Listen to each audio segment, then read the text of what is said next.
بسم اللہ الرحمن الرحیم۔ السلام علیکم۔ اسلام فل میں آپ سب کو خوش آمدید کہتے ہیں۔ آج کا ہمارا ٹاپک بہت زیادہ یونیک ہے، اور وہ یہ کہ کیا حضرت بلال حبشی رضی اللہ تعالی عنہ کی زبان میں لکنت تھی یا نہیں تھی۔ تو چلیے چلتے ہیں اس موضوع کی طرف۔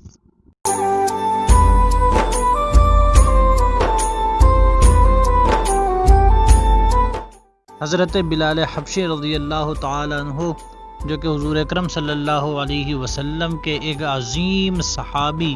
جن کی قربانیاں اور جن کا ایمان لانے کے واقعات اور ان کا صبر بہت زیادہ مشہور ہے، اور ان تمام چیزوں کے ساتھ جو ان کا وصف بہت زیادہ مشہور ہے وہ یہ ہے کہ حضرت بلال حبشی رضی اللہ تعالی عنہ مؤذن مصطفیٰ تھے، اور سب سے پہلے اذان انہوں نے ہی دی، اور پھر وہی اذان دیا کرتے تھے۔ وہی صحابی رسول حضرت بلال حبشی رضی اللہ تعالی عنہ جن کے بارے میں یہ بات بہت زیادہ مشہور ہے، اور اکثر خطباء کرام اپنی تقاریر میں بیان کرتے رہتے ہیں کہ حضرت بلال حبشی رضی اللہ تعالی عنہ توتلے تھے اور صحیح سے الفاظ ادا نہیں کر سکتے تھے۔ یہ بات یقیناً آپ لوگوں نے بہت سے خطباء سے بہت سی تقاریر میں سنی ہوگی، مگر ٹھہریے یہاں پر اور ذرا سن لیجئے، اور یہ بات جان لیجئے، اپنے ذہنوں میں بٹھا لیجئے کہ حضرت بلال حبشی رضی اللہ تعالی عنہ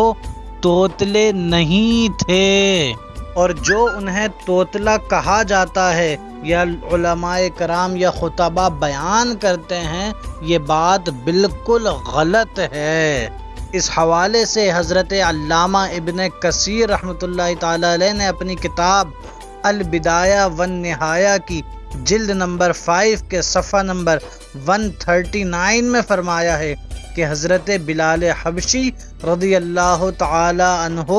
توتلے نہیں بلکہ فصیح اللسان تھے، اور فصیح اسی شخص کو کہا جاتا ہے جو الفاظ کی ادائیگی میں، بیان کرنے میں، کوئی چیز پڑھنے میں بہت زیادہ فصاحت یعنی عمدگی اور شگفتگی رکھتا ہو۔ تو یعنی یہ بات پتہ چلی کہ حضرت بلال حبشی رضی اللہ تعالیٰ عنہ توتلے نہیں تھے، بلکہ وہ تو بہت زیادہ فصیح یعنی بہترین گفتگو کرنے والے تھے۔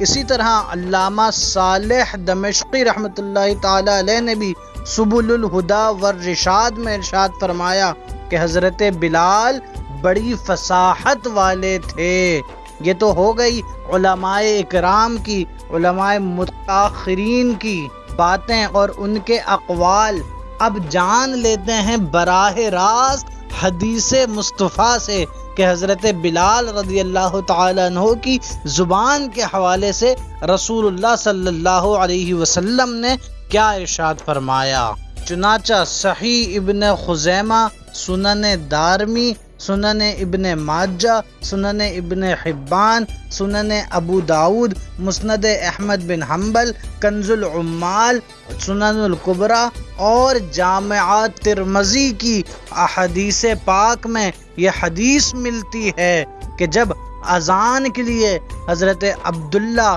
بن زید نے خواب دیکھا اور حضور اکرم صلی اللہ علیہ وسلم کے پاس تشریف لائے اور اپنا خواب بیان فرمایا، تو رسول اللہ صلی اللہ علیہ وسلم نے ان سے ارشاد فرمایا کہ تم بلال کو لاؤ اور ان سے کہو کہ آذان دیں کہ بلال تم سے زیادہ صاف اور اونچی آواز والا ہے۔